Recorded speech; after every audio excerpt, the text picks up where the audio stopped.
Bom dia a todos, meu nome é Alessandro Dantas e continuamos hoje com o nosso programa em parceria com a Gazeta Online e hoje iremos discutir, falar sobre as questões de direito administrativo do fascículo desse sábado sobre diversos temas, toda a matéria de direito administrativo eu fiz questão de trazer para vocês.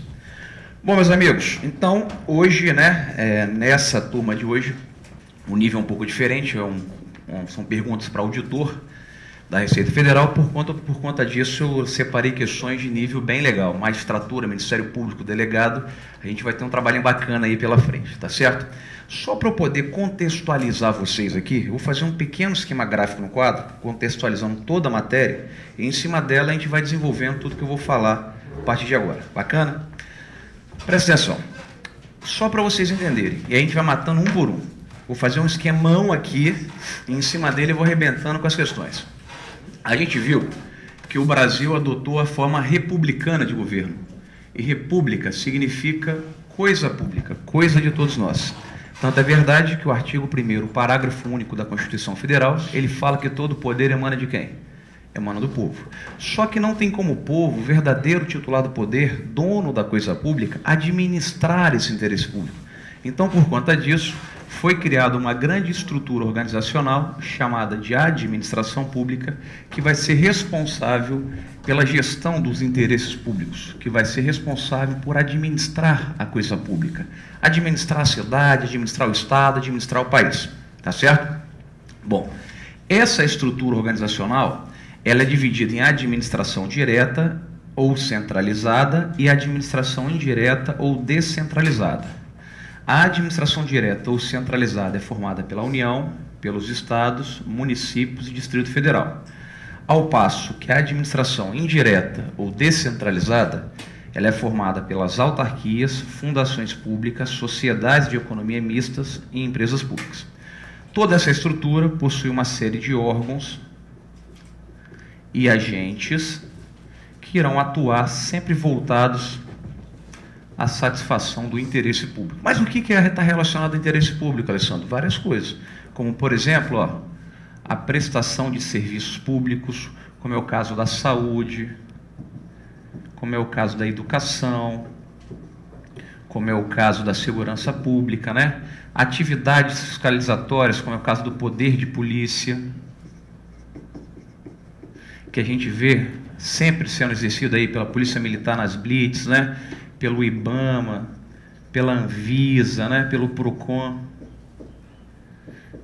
Atividades de fomento também está relacionada, atividades de assistência social. Então, tudo isso está relacionado ao interesse público. Agora, para que a administração possa alcançar esse interesse público, ela não pode estar na mesma condição de paridade com a iniciativa privada, porque o particular ele busca satisfazer o interesse dele, individual, ele é individualista. Ele busca satisfazer o interesse pessoal dele. É diferente do poder público. O poder público gera o interesse da coletividade, todos nós ao mesmo tempo. Então eu pergunto, o interesse público está no mesmo patamar que o interesse individual ou existe uma supremacia do interesse público? Existe uma supremacia. E isso vai fazer com que o regime jurídico, ou seja, com que o conjunto normativo que vai orientar a administração pública, que vai balizar o comportamento dos agentes públicos, seja um conjunto normativo diferenciado, que é chamado de regime jurídico administrativo, que tem como base dois princípios fundamentais, o da supremacia do interesse público sobre o privado e o da indisponibilidade do interesse público. Esses dois princípios são os panos de fundo, são as verdadeiras vigas mestras do direito administrativo. Todo direito administrativo se sustenta em cima dessas duas vigas, chamadas supremacia do interesse público e indisponibilidade do interesse público. Tá certo? A relação não é de paridade, não é de isonomia, é uma supremacia do interesse público.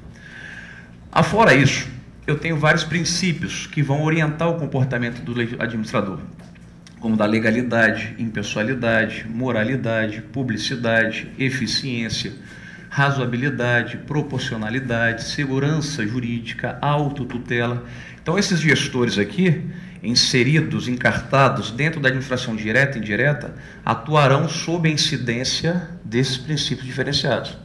Como gerir a coisa pública é algo diferenciado, é muito mais complexo, imagina só, o que vocês acham? Gerir a sua casa é difícil?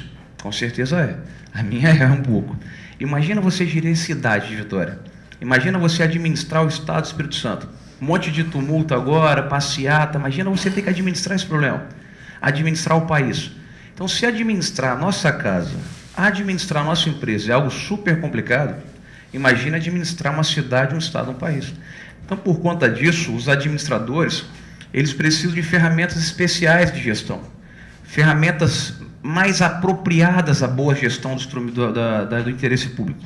E essas ferramentas especiais, estou falando de uma forma metafórica aqui, são os chamados poderes administrativos. Tudo isso a gente vai ver daqui a pouco nas questões, só para contextualizar. O administrador precisa desses poderes, que nada mais são do que competências diferenciadas, que atribuem, que dão, né, ao administrador público atribuições diferenciadas, como, por exemplo, o poder vinculado, o poder discricionário, o poder regulamentar, o poder disciplinar, o poder hierárquico e o poder de polícia. Eu preciso dessas competências para que eu possa administrar o interesse público de uma forma mais satisfatória. E aí o agente público, sob a incidência desse regime jurídico administrativo, fazendo uso desses poderes administrativos, ele vai praticar vários atos, que são os atos administrativos, que a gente vai estudar também aí hoje, por meio de questão. Só que, quando eu pratico esses atos administrativos aqui, né, e qualquer outra atividade, por exemplo, quando o Estado ele quer prestar um serviço de público, como, por exemplo, educação, eu pergunto, ele precisa, o Estado, para que ele possa prestar o serviço de educação, ele precisa ter uma escola? Sim ou não? Precisa. E escola é uma obra. E o Estado, ele constrói obra? Ou ele contrata uma empresa para construir para ele? Ele contrata uma empresa para construir para ele. O Estado, ele precisa de material escolar? Precisa. E o Estado produz esse material escolar? Não, ele compra de terceiros. O Estado, para poder prestar o serviço hoje, precisa de internet? Precisa. Ele é provedor de internet? Não, ele contrata esse serviço. Então, preste atenção, senhores, que para que o Estado possa desenvolver suas atividades fins como a prestação de serviço público, o tempo todo ele está contratando uma série de bens, uma série de serviços, uma série de obras. Só que, ao contrário do que se passa na iniciativa privada, onde o particular ele tem pessoalidade, ele pode contratar com quem da forma que ele bem entender, no direito público é diferente, porque o interesse público ele é o quê? Disponível ou indisponível? Indisponível. E eu tenho que observar vários outros princípios, como a moralidade, impessoalidade, isonomia. Então, por isso que, em regra, a administração, quando pretender contratar esses bens, serviços e obras que serão utilizados na atividade fim, ela tem que realizar um procedimento seletivo, por meio do qual ela vai oferecer a todos os interessados iguais condições de participação. Esse procedimento seletivo prévio, né, que antecede as contratações públicas, em regra, é chamado de licitação, que a gente vai ver hoje também. Feita a licitação, eu vou chegar ao contrato administrativo, que a gente vai ver hoje também, que é a gestão do que eu estou comprando, para poder utilizar em alguma das minhas atividades fins. E, por fim, essas atividades todas praticadas pelo Estado, o Estado ele atua em grande escala, ele é gigante, então ele é muito mais propenso a causar danos a terceiros do que eu. Eu estou aqui, minha vida é normal, acordo, vou dar aula, vou trabalhar, é difícil eu causar o dano a alguém. O Estado não, o Estado ele está em todo o país, ele está em todo lugar e ele decide a forma, a maneira, o modo como ele vai se impor perante a coletividade. Então ele é um iminente potencial causador de dano. E muitas vezes ele causa danos a terceiros. E aí, caso ele cause dano a terceiros, ele vai ter que responder por esse dano, que é a matéria de responsabilidade civil do Estado, que a gente vai tratar também em uma das questões. Então, senhores, isso aqui é um resumo básico do que a gente vai trabalhar na aula de hoje e, de uma certa forma, um resumo de grande parte da matéria de direito administrativo. Aprofundando isso aqui, você estuda todo o direito administrativo. Bacana? Então, mãos à obra, peguem por gentileza aí o fascículo e vamos começar. Olha só, primeira questão. No que se refere aos princípios e poderes da administração pública, julgue os itens abaixo. De acordo com o princípio da impessoalidade, é possível reconhecer a validade de atos praticados por funcionário público irregularmente investido no cargo ou função sob o fundamento de que tais atos configuram a atuação do Estado e não do agente público. A afirmativa ela é verdadeira, ou seja, princípio da impessoalidade. O que significa um princípio da impessoalidade? Que o Estado, quando ele for atuar, quando ele for agir para alcançar a sua meta, alcançar o seu fim, o seu objetivo, que é o interesse público, ele tem que estar focado no objetivo. Ele não pode se valer das prerrogativas que tem os seus agentes para buscar qualquer outro fim que não o interesse público. Ele tem que ser impessoal. Ele tem que estar focado na meta, na diretriz. Então, se ele se valer de qualquer interesse para buscar qualquer outra coisa que não é interesse público, esse ato vai ser ilegal. E toda atividade administrativa, na verdade, ela é fundamentada na lei, porque a administração só pode agir se existe uma lei autorizando ou determinando. Então, acontece algumas vezes desse agente público, que na verdade ele é uma longa manus do Estado, ele era um particular, passou no concurso, agora ele atua participando como Estado, atuando diretamente na condição de Estado. E então ali quem está atuando é o Estado. Só que às vezes acontece, por exemplo, o camarada ele fez um concurso público e aí ele passou no concurso. Quando ele foi tomar posse, vamos imaginar que ele não tinha um requisito para tomar posse, mas houve um equívoco do setor de recursos humanos e ele acabou tomando posse a si mesmo. E aí ele não poderia tomar posse, porque ele não tinha os requisitos do cargo, mas ele tomou posse. E ficou trabalhando 1, 2, 3 anos, praticando atos administrativos, aqui, dentro da administração pública, exercendo os poderes e praticando atos. Só que depois de 3 anos fala, caramba, você não tinha esse requisito, você não podia ter assumido esse cargo. A pergunta é, e agora? Tudo o que foi feito vai ser anulado? Não, porque a administração ela é o quê? Impessoal. Quem agiu, na verdade, foi o Estado. E eu vou reconhecer a validade desses atos pela teoria da aparência e porque o Estado também ele atua de forma impessoal. Então, a afirmativa está correta, tá certo? Bom, o princípio da hierarquia é aplicável quando o Estado cria pessoas jurídicas públicas administrativas como forma de descentralizar a prestação dos serviços públicos. A afirmativa está incorreta. Olha só, a administração direta ela é formada pela União, Estados, municípios e Distrito Federal. Dentro de cada uma dessa estrutura existe uma hierarquia, que eu posso chamar tanto de poder hierárquico ou eu posso trabalhar com o princípio da hierarquia. Aí cada autor trabalha de uma forma diferente. Só que muitas vezes, por uma questão política, a administração direta fala, eu acho que determinada atividade vai ser melhor desempenhada se for feita por uma outra pessoa, se for feita por uma pessoa própria, com autonomia administrativa própria, pessoal próprio, do que ser feita por um órgão. Então ele faz aquele processo chamado de descentralização administrativa. Por que descentralização administrativa? Porque eu tiro competências administrativas de um centro e jogo para o outro centro.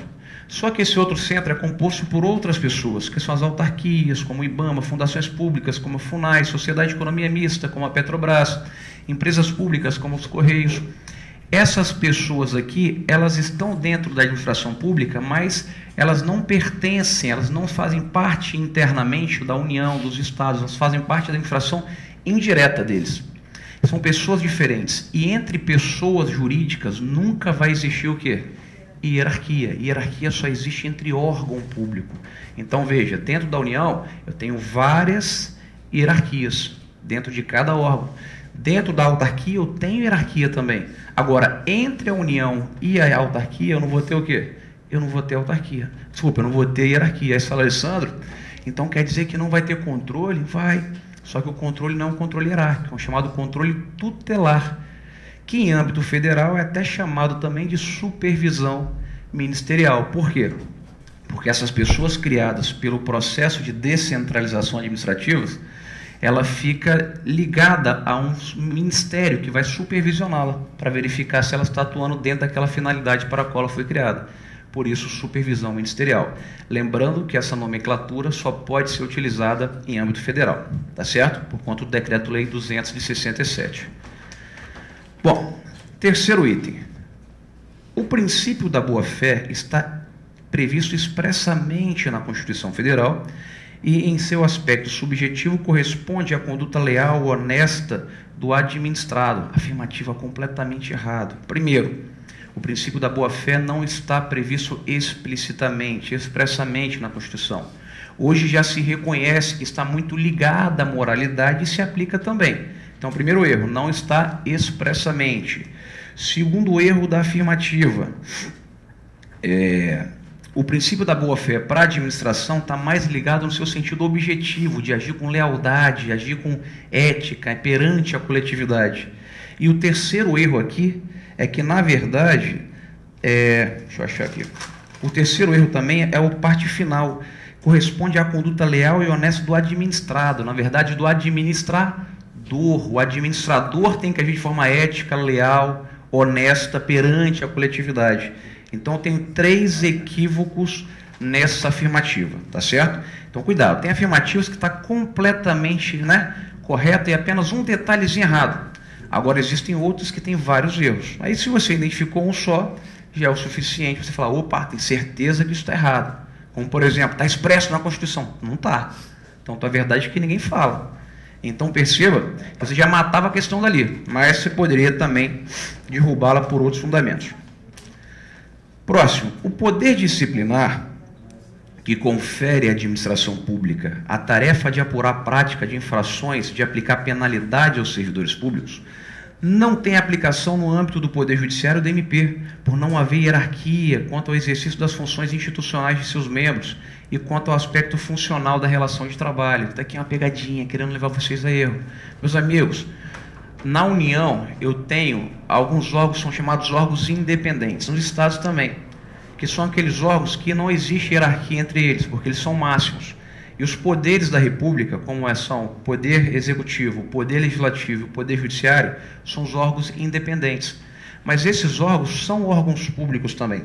Por mais que cada um desses órgãos tenha funções típicas e atípicas, o Poder Executivo, a função típica dele é administrar, o Poder Judiciário, a função típica dele é julgar, o Poder Legislativo, a função típica dele é legislar. Por mais que esses órgãos tenham funções típicas, mas eles também possuem funções atípicas. E todos eles, sem exceção, possuem a função administrativa, que é de administrar. Só que ela é exercida principalmente pelo Poder Executivo, porque ele administra, além de sua estrutura, ele que administra a cidade, ele que administra o Estado. Então, prestação de serviço público aí, saúde, educação, segurança pública, quem é que presta? Executivo, Legislativo e Judiciário. Executivo. Agora, dentro do Poder Legislativo e do Poder Judiciário, existe toda uma estrutura administrativa. E essa estrutura administrativa, ela é a administração pública. Ela pratica atos administrativos. E dentro dessa estrutura existe o quê? Existe hierarquia. Não existe hierarquia na função típica. Eu não posso falar que a Assembleia Legislativa é hierarquicamente superior à Câmara dos Municípios. Eu não posso dizer que o Congresso Nacional, na sua função típica, é superior à Assembleia Legislativa, mas dentro da Câmara dos Deputados, dentro da Assembleia Legislativa e dentro da Câmara Municipal, lá dentro existe um quê? Uma função administrativa, vários órgãos e agentes administrativos, e lá dentro existe hierarquia. Então, o princípio da hierarquia se aplica também internamente nas relações funcionais. Mesma coisa no Poder Judiciário. Não existe hierarquia na função jurisdicional. Tribunal de Justiça, uma hierarquicamente superior à primeira instância. Mas dentro do tribunal existe uma hierarquia administrativa. Por quê? Porque todos os poderes exercem a função administrativa. Então, a afirmativa ela está incorreta. Bom, e por fim, a última afirmativa diz o seguinte: na administração pública, a hierarquia constitui elemento essencial, razão pela qual até aqui está certo, a afirmativa está bacana, razão pela qual não é possível a distribuição de competências dentro da organização administrativa mediante a exclusão da relação hierárquica quanto a determinadas atividades. Está dizendo o seguinte, em razão da hierarquia ser coisa típica da administração, só existe delegação hierárquica, ou seja, de cima para baixo. Está errado, porque a própria Lei 9784 de 99, em seu artigo 12, ela prevê a delegação horizontal, ou seja, não decorrente da hierarquia. Quando se tratar de assuntos de ordem técnica, econômica, social, então é possível. Apesar de a regra ser a delegação vertical, decorrente do sistema hierarquizado da administração pública, existe também o quê? A delegação horizontal, está previsto no artigo 12 da Lei 9784 de 99. Então, a razão pela qual A afirmativa, ela está incorreta, tá certo? Bom, continuando. Em relação aos poderes administrativos e à organização administrativa, julgue os itens abaixo. O poder vinculado significa que a lei deixou propositadamente certa faixa de opção para o exercício da vontade psicológica do agente, limitando, entretanto, a escolha dos meios e da oportunidade para a caracterização, concretização do ato administrativo. Afirmativa incorreta, porque isso aqui está ligado ao poder o quê? Discricionário. Poder vinculado, senhores. A lei já trabalha, já decide minuciosamente como é que vai ser a conduta do administrador. Só para deixar claro para vocês, um dos princípios que deve ser observado pela administração é o princípio da legalidade, segundo o qual a administração pública, os agentes públicos, só pode agir se existir o quê? Uma lei autorizando ou determinando. Só que essa lei autorizando ou determinando, muitas vezes ela chega e detalha minuciosamente o comportamento do agente, não deixando nenhuma margem de liberdade para que ele atue, para que ele possa decidir o que é melhor. O legislador já decidiu o que é melhor. Só que muitas vezes o legislador fala, pô, isso é impossível. Não tem como eu imaginar o que pode acontecer no caso concreto. Então, sabe de uma coisa? Eu vou criar várias possibilidades de atuação. E ele, analisando o caso concreto, ele vai ver qual é a conduta que melhor atenda o quê? O interesse público. Quando o legislador deixa essa margem de liberdade para o administrador decidir no caso concreto, fazendo juízo de conveniência e oportunidade, qual é a conduta que melhor atende o interesse público, eu digo que foi dado ao administrador um poder o quê? Discricionário.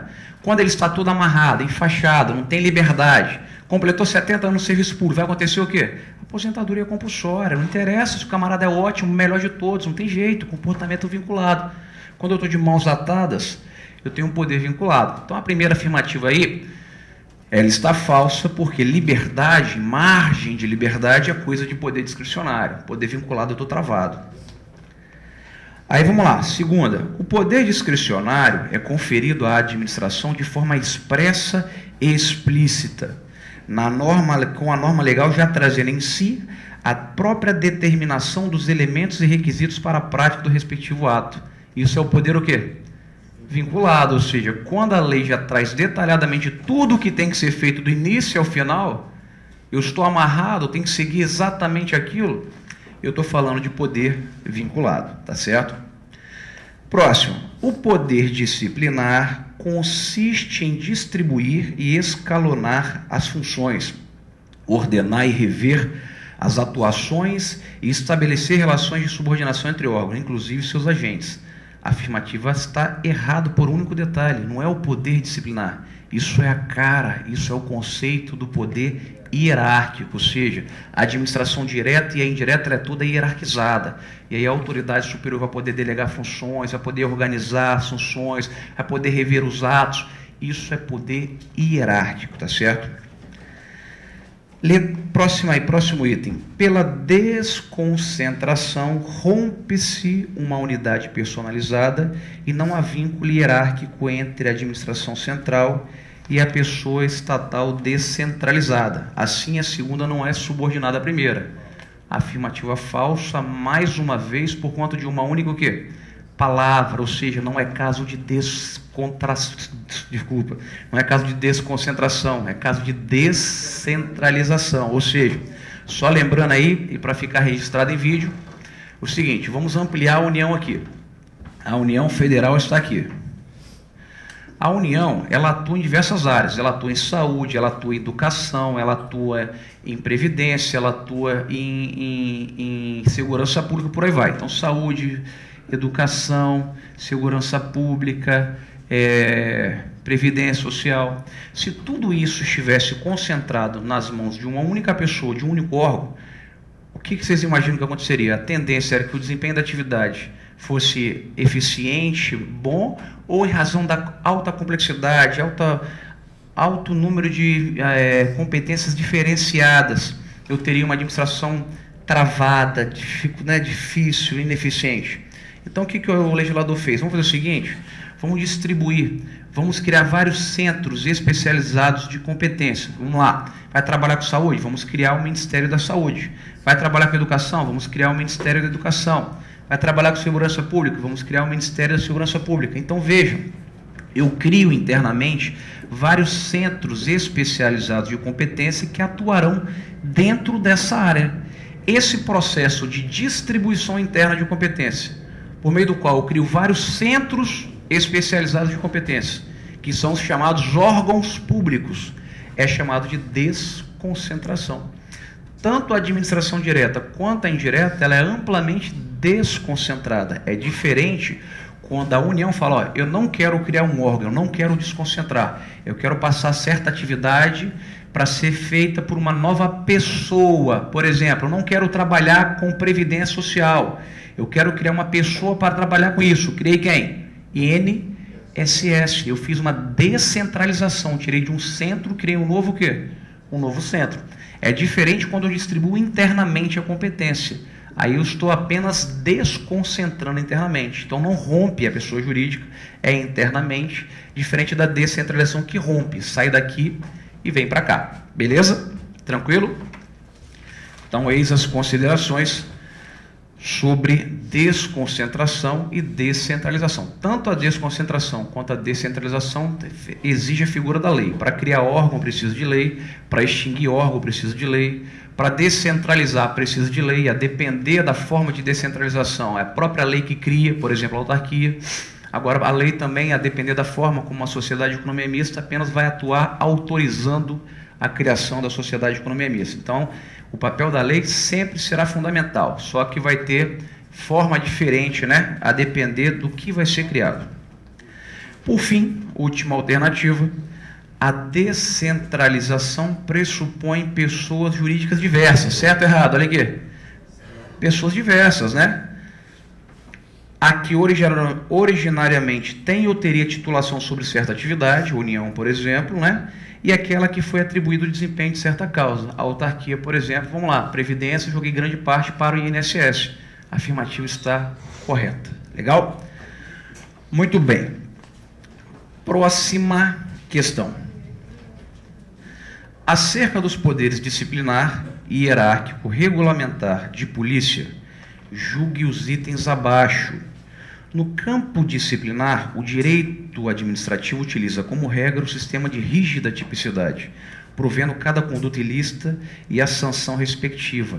Errado, porque a tipicidade ela é aberta, tem muitas infrações que contêm conceitos jurídicos indeterminados, que vai depender de interpretação no caso concreto, como, por exemplo, insubordinação grave em serviço. Isso aqui não é fechado, isso vai depender de interpretação. Então, a afirmativa está incorreta.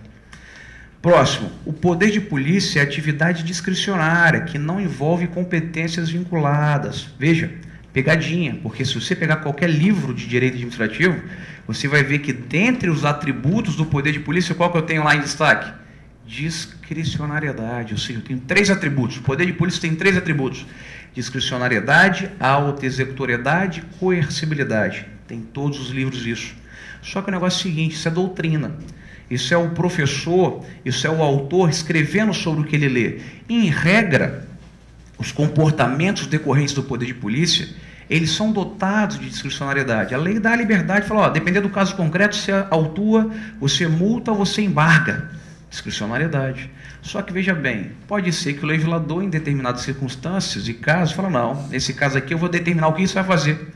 Num caso de uma blitz, foi flagrado no bafômetro. Peguei você na blitz. E agora? Pergunta, eu sou obrigado a prender o veículo? Sim ou não? Sou. Eu sou obrigado a prender a carteira? Sim ou não? Sou. Sou obrigado a prender o documento? Sou obrigado. E sou obrigado a aplicar a multa? Sou obrigado. Pergunto a vocês, eu tenho liberdade de escolher qual a conduta que eu vou adotar ou eu sou obrigado a adotar todas? Sou obrigado a adotar todas. Então, nesse caso, por exemplo, o exercício do poder de polícia, ele foi vinculado ou discricionário? Vinculado. Então, apesar de a regra ser a discricionariedade, nada impede que em determinados casos eu tenha uma atividade vinculada, como, por exemplo, no exercício do poder de polícia em matéria de trânsito. Ali é fechado, infração, sanção, infração, sanção. Não tenho liberdade. Bom,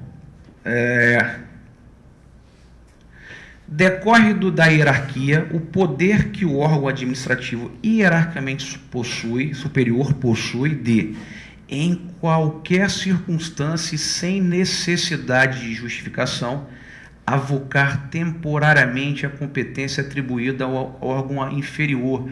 Afirmativa completamente errada, que agride frontalmente o artigo 15 da Lei 9784 de 99. Não posso negar que a vocação decorre, sim, do poder hierárquico e da hierarquia, da mesma forma que a delegação em regra. Mas a vocação é medida excepcional, não é regra. A lei fala claramente. Pô, por que você está querendo puxar minha competência? E segundo, por ser exceção, a exceção tem que ser ou não justificada? Tem que ser motivada, fundamentada. Então tem dois erros crassos na questão. Além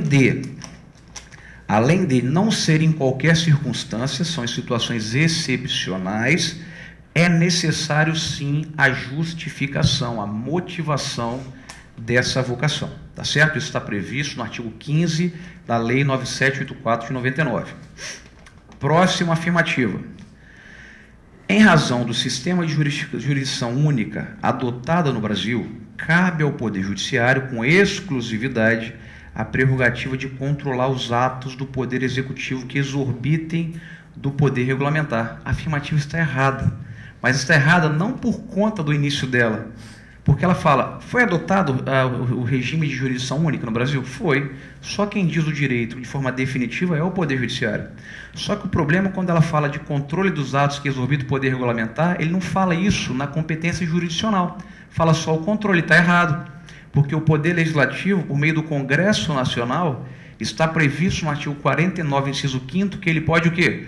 Sustar o excesso de poder regulamentar. Então, se porventura o presidente, ao regulamentar uma lei, exorbita o seu poder regulamentar, passando a dispor, mediante decreto, sobre normas que deveriam ser dispostas apenas mediante lei, o Congresso Nacional fala, opa, estou vendo usurpada, estou vendo furtada a minha competência, só eu posso legislar. Então ele vai lá, ó, e suspende o excesso de poder regulamentar. Então existe sim o sistema de jurisdição única adotado pelo Brasil, mas não tem nada a ver com o desenvolvimento da questão. A questão ela se desenvolveu por um outro lado que já a torna incorreta. Bom, os processos de natureza disciplinar, mesmo que redundem na aplicação de penalidades de advertência e de suspensão de até 30 dias, estão submetidos ao princípio da ampla defesa e contraditório, sendo inconstitucional qualquer dispositivo legal que dispense essa exigência. Afirmativa correta, artigo 5º, inciso 50 da Constituição fala que a todos são assegurados em processo administrativo e judicial a ampla defesa e o contraditório. Bem como artigo 5º, inciso 54, ninguém será privado de sua liberdade e de seus bens sem o devido quê?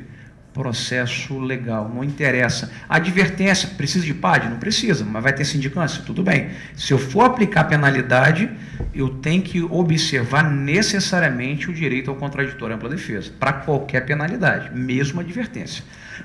Combinado? Muito bem, senhores. Próxima questão, então. Acerca do controle jurisdicional de legalidade dos atos administrativos, julgue os itens abaixo. A evolução no controle jurisdicional dos atos administrativos, esses atos praticados pela administração pública, permite atualmente que o magistrado substitua o administrador e reavalie o mérito do ato administrativo, com a finalidade de alterar a conveniência e oportunidade manifestadas pela administração na realização do referido ato. Afirmativa completamente errada. O judiciário ele pode analisar o ato discricionário? Pode, mas sob qual lupa, sob qual lente? A lente da legalidade. Agora, o judiciário substituir o administrador, analisar a conveniência e oportunidade, ele vai estar se intrometendo na função administrativa. E aí ele vai deixar de ser julgador e vai passar a ser o quê? Administrador. E com isso ele vai ferir frontalmente o princípio da separação dos poderes. Então, a afirmativa está completamente errada. O judiciário não pode fazia controle de conveniência e oportunidade. Ele não pode substituir o administrador. O que ele pode é o seguinte: pega o ato do administrador, seja vinculado, seja discricionário, não importa. Tem vício de legalidade, analisando pela lupa da legalidade, viu a ilegalidade, pá, aniquila o ato, anula o ato. Ou mantém ou anula. Substituir não pode. Analisar conveniência e oportunidade não pode. Combinado? Afirmativa incorreta. A doutrina majoritária entende não ser possível o controle judicial das omissões administrativas ilícitas, em razão da discricionariedade conferida ao administrador para decidir o momento de agir.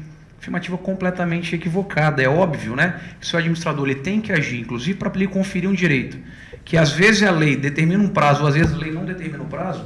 Se o administrador está sendo omisso, ele está te causando um dano por omissão. E eu posso entrar com uma ação judicial para obrigar o administrador a praticar aquele ato. Vamos imaginar, eu dei entrada numa licença, o pedido de licença para construir. A lei estabelece um prazo de 15 dias para ele poder deferir a licença. Já tem 6 meses e ele não deferiu. Isso não existe. Essa omissão dele está gerando um prejuízo para mim. Então eu posso ingressar com uma ação pleiteando que o judiciário deu uma ordem determinando que ele aprecie o meu pedido. Então as omissões quanto às ações podem ser objeto, sim, de análise pelo Poder Judiciário. Outro exemplo facílimo aqui, que é de caso concreto, né? E que às vezes pode acontecer com a gente, concurso público. Às vezes o edital coloca lá 100 vagas previstas no edital. Aí chega, termina o prazo de validade, está terminando o prazo de validade, chamaram 80. 80 pessoas foram nomeadas e tomaram posse, mas ainda tem quantas vagas sobrando no edital? 20. E a administração ela vai e deixa de praticar o ato de nomear vocês dentro das vagas previstas no edital. Já é pacífico, eu entro com uma ação determinando o quê? A nomeação, porque essa omissão foi ilegal, eu tinha o direito de ser nomeado dentro do número de vagas apresentadas. Então você entra com o MS pleiteando a sua nomeação, caso você tenha sido aprovado dentro do número de vagas. Combinado? Então a afirmativa também está incorreta. O STF decidiu pela legitimidade de controle judicial de ato parlamentar político na hipótese de ofensa a direito público subjetivo previsto na Constituição Federal, razão pela qual tal controle não se caracteriza como interferência na esfera de outro poder. Afirmativa correta. Por quê? Teve um caso, que foi até um dos precedentes, em que um parlamentar começou a querer fazer projetos de leis completamente distantes com o devido processo legislativo, previsto os regimentos internos nas legislações que regem como que vai ser a prática do processo legislativo. Estava desobedecendo o devido processo legislativo. Um deputado falou, isso não existe, está mudando tudo como deveria ser.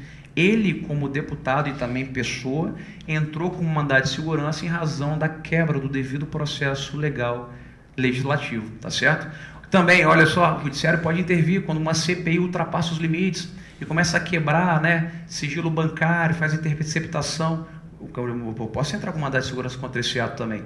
Então, notem, é possível sim, né, para a defesa de direito subjetivo e o controle desse tipo de ato. É claro que, na verdade, o controle, por mais que o ato seja decorrente de um outro poder, é um controle sempre feito sob qual lupa? A lupa da juridicidade, a lupa da legalidade, e nunca da conveniência e oportunidade. Sempre controle de legalidade. Letra F. É ilegítima a verificação pelo Poder Judiciário da regularidade do ato discricionário no que se refere às suas causas, motivos e finalidades. Falso. O judiciário pode analisar sim motivo. O judiciário pode analisar resultado, pode analisar objeto, pode analisar causa, mas sempre sob qual ótica? Sempre sob qual lupa? A lupa da legalidade. O que ele não pode analisar isso sob a ótica da conveniência e oportunidade. Agora, se ele vai analisar isso sob a ótica da juridicidade, sob a ótica da legalidade, ele pode. Aí, se constatar que o ato não passou no teste da legalidade, o que ele vai fazer? Vai revogar ou vai anular? Vai anular esse ato, controle de legalidade. O judiciário, na função jurisdicional, na função de juiz, jamais, sob nenhuma hipótese, poderá revogar um ato administrativo. Agora, olha a pegadinha. O judiciário jamais poderá revogar um ato administrativo. Opa, não falou nada, falou jamais apenas. Então, cuidado, que pode estar querendo saber o judiciário na função o quê? Administrativa. E o judiciário, na função administrativa, ele pode revogar os seus atos. Agora, se a questão não falou nada, o judiciário pode revogar atos administrativos. Opa, estou partindo do pressuposto que ele está na função jurisdicional. Então, ele pode ou não pode? Não pode, mas ele pode anular fazendo uso da sua competência jurisdicional. Legal? Isso aí cai muito em prova, é pegadinha, né? E tem que ficar atento a isso aí. Vamos lá. O STF firmou jurisprudência no sentido de que os exames dos atos da banca examinadora e das normas de edital de concurso público pelo Poder Judiciário não se restringe aos princípios da legalidade e vinculação edital. Afirmativa falsa, porque o entendimento é que se restringe a isso.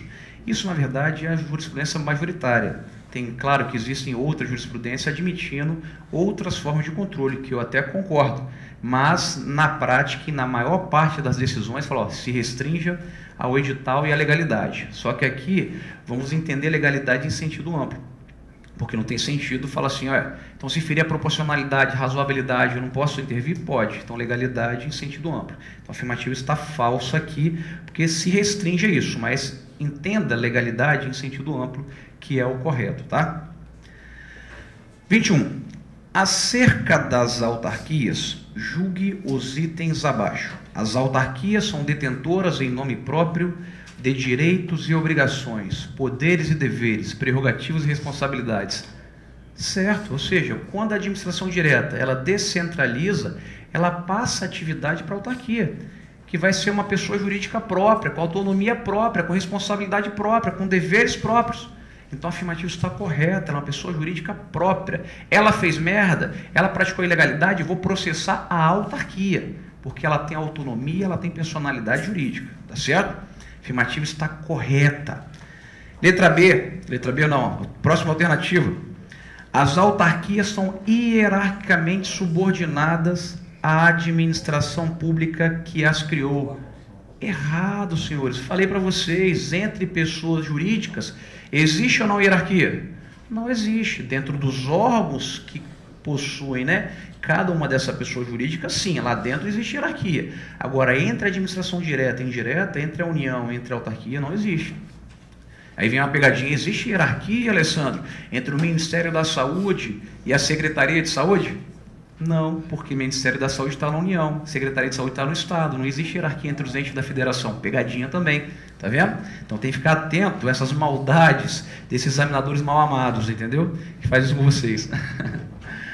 Vamos lá, próximo item. As autarquias são criadas e extintas por ato do chefe do Poder Executivo. Falso, porque o processo de descentralização ele exige a lei, ou seja, que o que cria a autarquia é uma lei.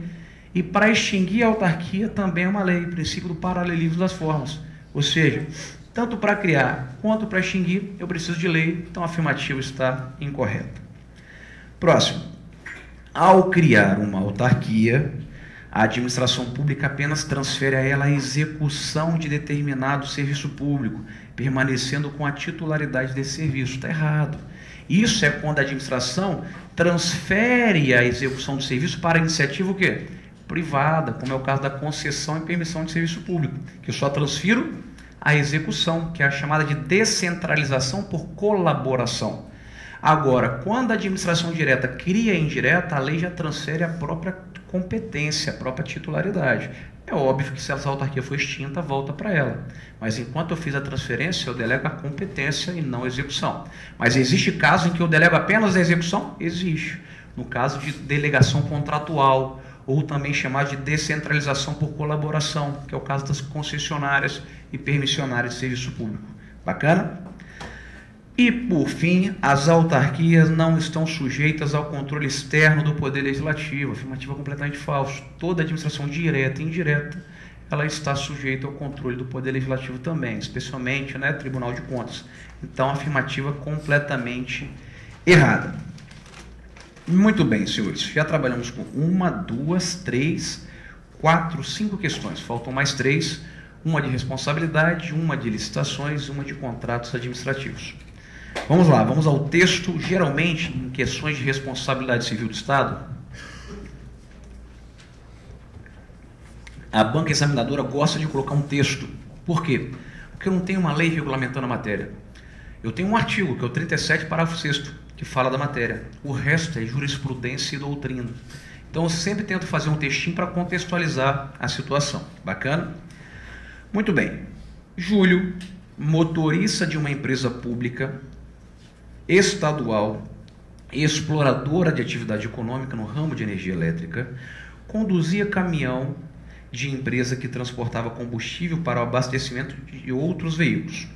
Devido à má sinalização e ao estado da rodovia federal na qual trafegava, o pneu dianteiro esquerdo do caminhão estourou após impacto com buraco causado por fortes chuvas no mês de janeiro de 2002 e existente no local, conforme prova testemunhal, havia aproximadamente 30 dias, ou seja, o buraco estava lá há 30 dias já e a União, quem era responsável por aquela rodovia, não fez nada, não fechou. Bom, sem conseguir conduzir o referido veículo, que trafegava dentro dos limites legais de velocidade, acabou por capotá-lo, causando grande derramamento de óleo diesel transportado.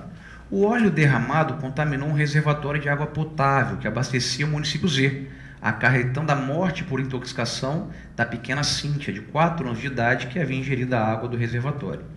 A família de Cíntia, então, ingressou com uma ação de danos materiais e morais contra a referida empresa pública, que é exploradora de atividade econômica, com fundamento na responsabilidade objetiva prevista no texto constitucional. Bom, considerando a situação hipotética acima apresentada, julgue os itens abaixo. A empresa pública para a qual Júlio trabalha não responde por danos materiais e formais de forma objetiva. Certo ou errado? Certo. Se ela é exploradora de atividade econômica, ainda mais sob o fundamento constitucional, ela só responde o quê? Subjetivamente. O que diz a Constituição? As pessoas jurídicas de direito público e as pessoas jurídicas de direito privado prestadoras de serviços públicos responderão pelos danos que seus agentes nessa qualidade causarem a terceiros, assegurado o direito de regresso quando causador do dano em caso de dolo ou culpa. Então notem que se ela for responder, ela vai responder o quê? Ela vai responder subjetivamente. E se ela for responder, o que ela vai alegar? Ela vai alegar uma excludente. Falar, vem cá, tinha um buraco na pista aqui. Eu não tive como desviar, eu estava na velocidade normal. Então não teve o quê? Não teve nem culpa nem dolo. É bem provável que ela seja o quê? Não seja condenada. Mas a pergunta é, ela responde, se for responder, objetivo ou subjetivo? Subjetivo. Então a afirmativa A, o primeiro item aqui já está correto, Afirmativa, a empresa pública para a qual o Júlio trabalha não responde por danos morais e materiais de forma objetiva. Não quer dizer que não responde. Pode até responder, mas se responder vai ser de forma o quê? Subjetiva. Mas é bem provável que ela consiga excluir a sua responsabilidade se eu fosse desenvolver mais essa questão. Bom, a ação poderá ser proposta contra a referida empresa pública em até 5 anos, contados a partir da data do fato, conforme preceitua a Lei 9494 de 97. Essa lei realmente preceitua isso. O problema é que hoje o entendimento majoritário é que se aplica ao Código Civil a matéria de responsabilidade. Então o entendimento é que seria 3 anos, conforme está previsto no artigo 216, parágrafo 3º. Muitas decisões do STJ têm sido proferidas entendendo que o prazo para acionar a administração pública seria de 3 anos, tá certo? Então a afirmativa estaria falsa sob esse fundamento, tá? Muito bem. Próximo. A responsabilidade objetiva pela morte de Cíntia, de acordo com a teoria da causa direta ou imediata e com os precedentes do STF, seria da União, pois a ela competia sinalizar e manter as rodovias federais. A afirmativa está incorreta, porque nesse caso a responsabilidade não é o quê? Objetiva, porque responsabilidade objetiva é por danos causados por ação. A União não causou nenhum dano, ela não praticou nenhuma conduta ativa. Foi um caso de omissão. Omissão em fechar o buraco. Por conta dessa omissão em fechar o buraco, ocorreu um acidente que gerou, ao final, a morte da pequena Cíntia. Então, na verdade, se a União vier a ser responsabilizada, ela seria processada com base na responsabilidade civil subjetiva, mas não é aquela subjetiva típica da iniciativa privada, não. É uma subjetiva pública, chamada teoria da culpa do serviço. ou teoria da culpa anônima. Eu não tenho que identificar quem deixou de fechar o buraco, só mostrar que o buraco estava lá e não foi fechado. Eles tinham conhecimento e deveriam fechar o buraco. Então, se a União fosse responsabilizada, não seria com base na teoria da responsabilidade objetiva, causa imediata. Por quê? O caso foi por omissão, responsabilidade subjetiva, que eu acho que seria o certo.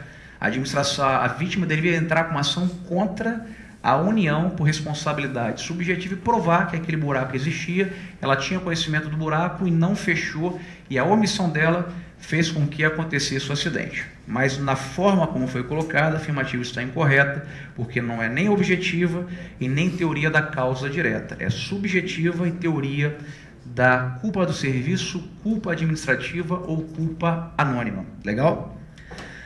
Conforme a jurisprudência predominante do STJ, a empresa pública deverá, de forma obrigatória, denunciar a lide à União, o município ou a empresa que fabricou o pneu e pretender no futuro propor eventual ação regressiva.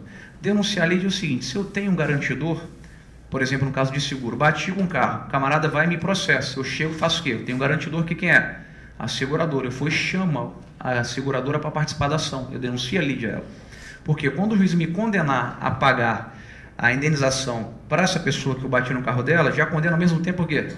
A seguradora a me pagar. Então já resolve tudo de vez. Só que em matéria de responsabilidade civil do Estado, a denunciação da lide, segundo o entendimento da STJ, não é obrigatória. Eu posso denunciar, mas não sou obrigado a denunciar. Então a afirmativa está incorreta, né? Eu não sou obrigado a denunciar a lide. E a última afirmativa: pela teoria do risco integral, caberia à empresa arguir uma das causas excludentes da sua responsabilidade, como o caso fortuito, a força maior ou a culpa exclusiva da vítima ou de terceiro. A afirmativa está errada porque, na verdade, não seria pela teoria do risco integral, seria pela teoria do risco o quê? Administrativo. Porque se o Brasil tivesse adotado a teoria do risco integral, por exemplo, não existiria a possibilidade de se falar em quê? Excludente de responsabilidade, porque o risco é integral. Se o risco é integral, meu amigo, você assume o risco independentemente de qualquer circunstância e de qualquer excludente. Então, o grande lance da teoria do risco integral é que ela inadmite. Não há que se falar em excludente de responsabilidade. Só que o Brasil não adotou essa teoria. Ele adotou o quê? A teoria da responsabilidade objetiva pelo risco administrativo. Então, cabe sim fazer uso de quê? Das excludentes de responsabilidade. Então, se aqui tivesse teoria do risco administrativo, daria certo. Agora, está errado também quando fala que o risco administrativo cabe excludente. Está errado também. Então, a afirmativa está incorreta, senhores. Então, veja aqui, ó. Essa parte aqui, ó, causou dano, responsabilidade civil. Por fim, com relação, próxima questão, né? Com relação às licitações e contratos, julgue os itens abaixo.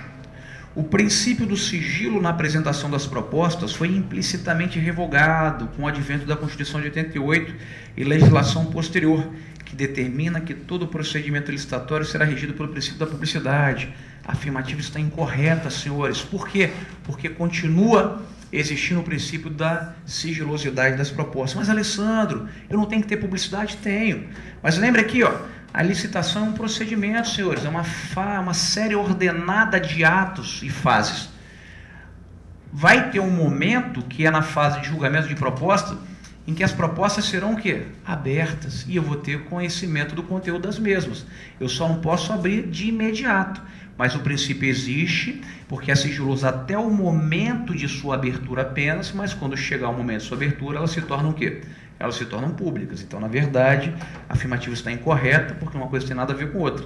As propostas, quando chegar o momento de abertura das mesmas, elas serão públicas. Agora, antes não dá para ser, porque tem algumas fases que precedem a análise das propostas. Então, a afirmativa está incorreta. Próxima. Segundo o princípio da adjudicação compulsória, a administração pública está obrigado a atribuir o objeto da licitação ao vencedor. Tá certo, ela é obrigada mesmo. A adjudicação compulsória, você tem que adjudicar obrigatoriamente o objeto da licitação ao vencedor. Adjudicar é uma entrega simbólica, não significa direito à contratação. Eu posso muito bem revogar ou anular a licitação, mas se eu for contratar com alguém, vai ser com quem? Vai ser com o titular da proposta mais vantajosa, que foi a pessoa a quem foi adjudicado o objeto. Muito bem, então vamos lá, continuando. Segundo o princípio da adjudicação compulsória, a administração pública está obrigada a atribuir o objeto da licitação ao vencedor. Até aí tudo certo. Não sendo mais permitida nessa fase a revogação. Está errado.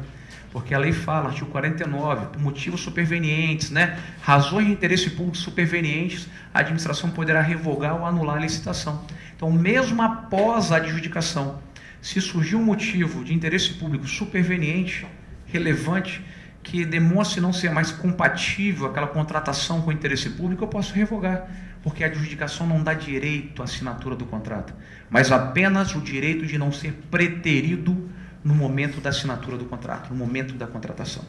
Então, eu posso revogar sim, inclusive tem que oferecer ampla defesa e contraditória, segundo o entendimento do STJ.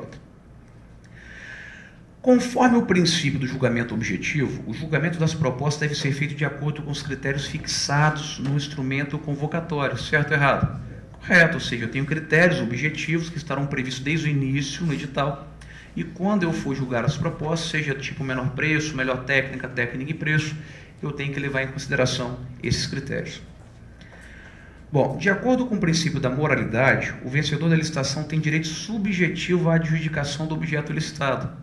Na verdade, não é de acordo com o princípio da moralidade, a gente falou agora, é de acordo com o princípio da adjudicação compulsória, ou seja, eu sou obrigado a adjudicar o objeto da licitação ao titular da proposta mais vantajosa. Lembrando que a adjudicação não confere direito à contratação, mas apenas uma expectativa e o direito de não ser preterido no momento da contratação. O direito de não ser preterido. O princípio da vinculação ao instrumento convocatório destina-se exclusivamente a garantir o direito dos licitantes perante a administração pública. Está errado. Exclusivamente, ele vale também para quem? Ele vale para a administração pública também. Para a administração pública observar as regras do edital e seguir passo a passo o que está determinado lá. Então, o princípio da vinculação ao instrumento convocatório, que está previsto no artigo 41 da Lei 8666 de 93, se aplica tanto aos licitantes quanto à administração pública, ou seja, princípio da vinculação ao instrumento convocatório, manual de regras da licitação. As regras devem ser seguidas tanto pela administração quanto pelos particulares, pelos licitantes. Bom, para finalizar, a última questão número 24, com relação aos contratos administrativos, que podem ser decorrentes ou não de licitação, em regra são, em razão da impessoalidade, isonomia, indisponibilidade, mas é possível também que fique registrado a possibilidade de contratação direta por dispensa ou inexigibilidade, tá certo? Mas vamos lá. Quanto aos contratos administrativos, julgue os itens abaixo. Os contratos administrativos são caracterizados pela sua imutabilidade, ou seja, não podem ser modificados. Falso, porque o artigo 65 prevê a alteração do contrato e mais. A alteração ela pode ser bilateral, em acordo comum das partes, o que acontece no direito privado, mas ela pode, no direito público também, em razão da supremacia do interesse público, ela ser o quê? Unilateral. A administração unilateralmente altera o contrato e eu sou obrigado a aceitar. É óbvio que não acontece em toda e qualquer ocasião. A lei fala as hipóteses no artigo 65, inciso 1, a linha A e B, em que eu vou poder alterar unilateralmente, tá certo? Então eu não tenho a característica da imutabilidade. Próximo, segundo a lei pertinente, os contratos administrativos poderão ser alterados unilateralmente. Beleza, cláusula exorbitante, artigo 58.1, combinado com 65. Pela administração, quando necessário, por imposição de circunstâncias supervenientes, a modificação da forma de pagamento mantido o valor atualizado. Isso, forma de pagamento eu posso até alterar, mas tem que ser o quê? Bilateralmente, não é o caso de alteração unilateral aqui. Nesses casos aqui não cabe alteração unilateral, está errado. Próximo. Os contratos administrativos poderão ser legalmente alterados unilateralmente pela administração quando houver modificação do projeto ou das especificações para melhor adequação técnica de seus objetivos. Afirmativa correta. Por exemplo, imagine só, eu estou fazendo uma obra, que é essa sala aqui, que vai ser uma sala de aula para 200 alunos, beleza? No meio da execução do contrato, eu percebo que está faltando iluminação ali no centro, que quando essa sala ficar pronta, ali vai ficar muito escuro. Eu estou percebendo isso no meio da execução. Só que quando eu fiz o projeto básico, quando eu fiz tudo estabelecido direitinho no edital, não tinha previsão daquilo. Mas a pergunta é, eu vejo claramente que aquilo é necessário. Eu pergunto, eu vou deixar terminar a obra para depois fazer uma nova licitação para poder acertar aquilo ali? Ou eu altero o projeto, determino unilateralmente que insira uma iluminação ali também, e o contratado é obrigado a aceitar. Ele fala, mas meu amigo, eu aceitar isso vai demorar mais tempo para concluir, não tem problema, eu prorrogo o prazo de validade, artigo 57 da 8666. Mas meu amigo, colocar a iluminação lá vai ficar mais caro, não tem problema, eu te pago o quê? A diferença. Agora, você é obrigado a aceitar, porque o seu interesse, por mais que seja protegido, está abaixo do interesse o quê? Do interesse público, que eu tenho o poder de impor a você unilateralmente essa alteração no contrato administrativo. E, por fim, senhores, os contratos administrativos são caracterizados, então a afirmativa verdadeira é essa que a gente trabalhou agora, né? Está correto. Próximo, os contratos administrativos são caracterizados pela impessoalidade, sendo irrelevante as condições pessoais do contratado. Falso, isso é uma pegadinha. Eu tenho a impessoalidade que gere a administração pública, que no caso vai atuar onde a impessoalidade? Na licitação. Mas a licitação ela é impessoal, estou dando oportunidade a quem? A todos de participarem. Mas depois que eu descobrir o melhor, eu vou deixar ele trocar e falar, olha só, ganhei a licitação, agora eu vou delegar, vou subcontratar fulano para fazer para mim. Não, quem vai executar vai ser você, porque você não teve sentido nenhum o quê? Fazer a licitação. Então perceba, a impessoalidade existe. Só que como eu já fiz um procedimento impessoal para chegar a você, você como regra não pode querer substituir-se, sair do contrato e passar para outra pessoa executar. Porque senão a licitação não valeu de nada, você tem que executar o contrato, a não ser que seja uma parte possível de subcontratação, que o edital preveja a subcontratação e que a administração consinta com a subcontratação. Fora isso é personalismo, quem vai executar vai ser quem? Vai ser você, porque você passou por todo um procedimento administrativo para selecionar o titular da proposta mais vantajosa, aquele que melhor vai encarar e vai executar esse contrato. Então a afirmativa está incorreta, senhores. E por fim, senhores, as cláusulas contratuais do contrato administrativo devem ser elaboradas em comum acordo pelas partes. Afirmativa completamente errada. Por quê? Porque o contrato administrativo ele é um contrato de quê, senhores? Contrato de adesão, ele é imposto unilateralmente pela administração. O princípio da autonomia da vontade para poder estabelecer causas contratuais em matéria de direito administrativo não se aplica. O contrato é imposto, tanto é verdade que quando o licitante participa da licitação, já há anexo ao edital a minuta do contrato que ele vai o quê? Que ele vai assinar. Então a afirmativa está completamente equivocada. Legal, senhores? Muito bem, foi um prazer participar do programa. Tudo de bom para vocês.